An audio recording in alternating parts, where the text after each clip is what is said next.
Hi, Mark here with you today out in the sweltering humid heat of Arkansas here in the summertime.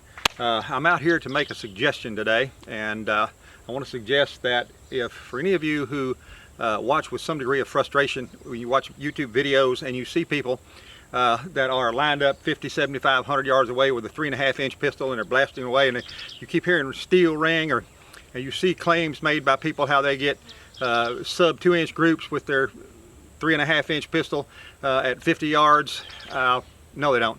They don't. Now, that's not to say that nobody ever has. It means that they don't, and they don't do it consistently. And the reason it's frustrating is because you've never been able to do it, and because you don't know anybody that can.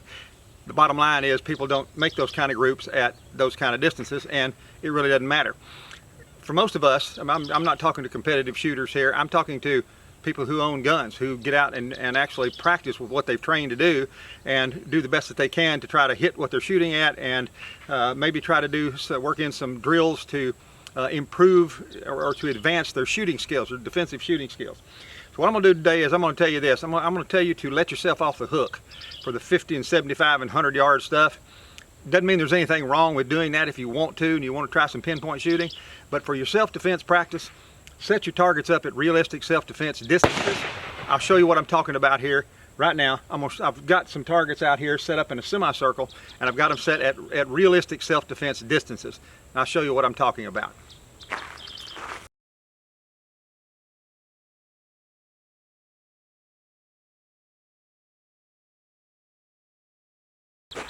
Now you can see what I've got behind me right here. I got two cardboard silhouettes right here on either side of me. I'm from where I'm going to be standing here, I'm going to be about 20 feet from those. I'll be about 45 feet from the furthest steel target behind me there, and then the others are in between those. Now, what I've got here set up here are more realistic self-defense distances for a civilian gun owner who might find themselves in a bad situation somewhere. This would be much more realistic. What you've got here is these right here that might be up close to you, which anybody that close to you, a healthy young man that close to you, could close the distance on you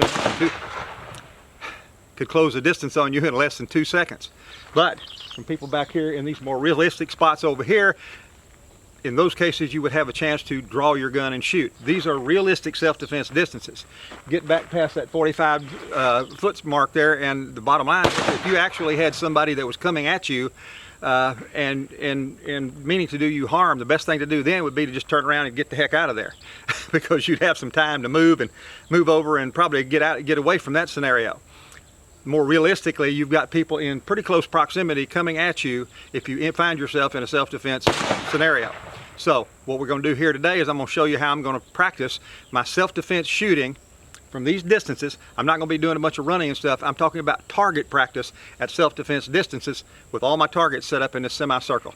I'll show you how I'm going to do this. I'll do one of them right now.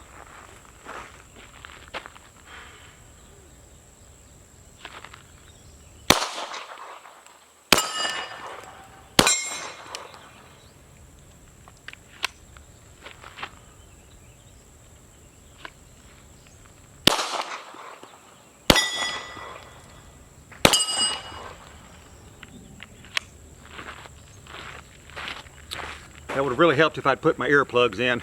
My ears would feel better right now. They'll be in for the next one. But what you saw what I did right there was I started with this one and went to the next one, and reholstered. Then I came out from my holster, I went down the other side. Same thing.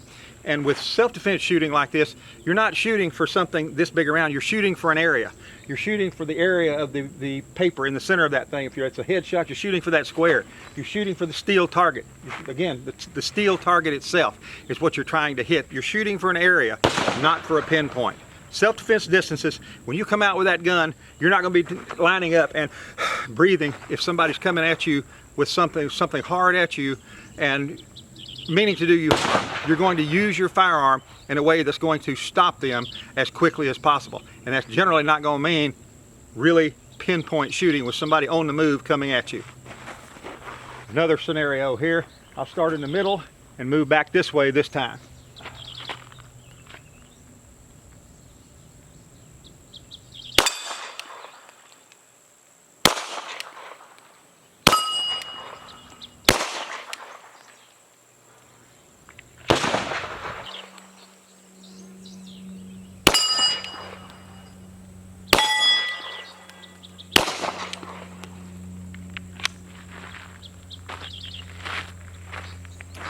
Started it differently that time. Started in the middle, came back out down the sides. Now I'll do it a little bit differently. Just with this one setup like this, without ever moving the targets, you can change positions and do all kinds of shots at all different speeds.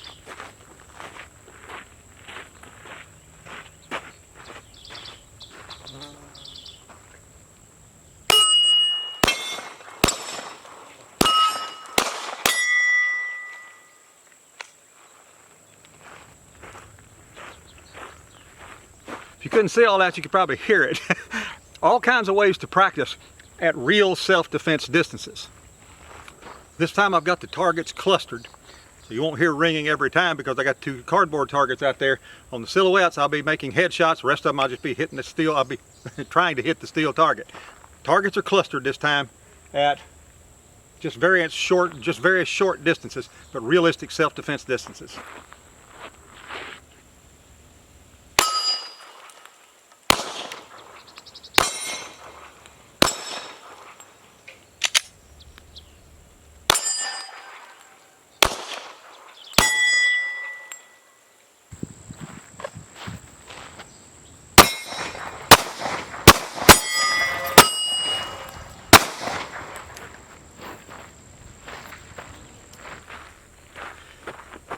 So I don't really need to do any more for you to get the idea here.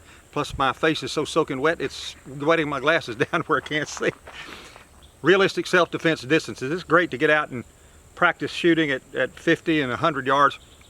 But listen, those aren't your realistic self-defense distances. At 50 and 100 yards, you can get away. You don't have to defend yourself with a gun. These right here are realistic self-defense distances. Targets set up in a semicircle where you can change positions. You can use your upper body. You can move your feet. You can cluster the targets together, but do it at distances where something really came down in your life, the unthinkable happened. This is what would be the likely scenario as far as distance you would have to shoot. To really make the most of your ammo, to make the most of your training, to make the most of your practice. Practice for what has the greatest percentage chance of happening, which is self-defense at close distances. That means anywhere from a few feet out to 50 feet. Past that, you can probably get away. Use your ammo wisely and set up your targets and be ready to do all kinds of moves if the unthinkable should happen. I'm Mark Rogers. Thanks for stopping by and watching the video today, and hope to see you again very soon in a Christian Gun Owner video.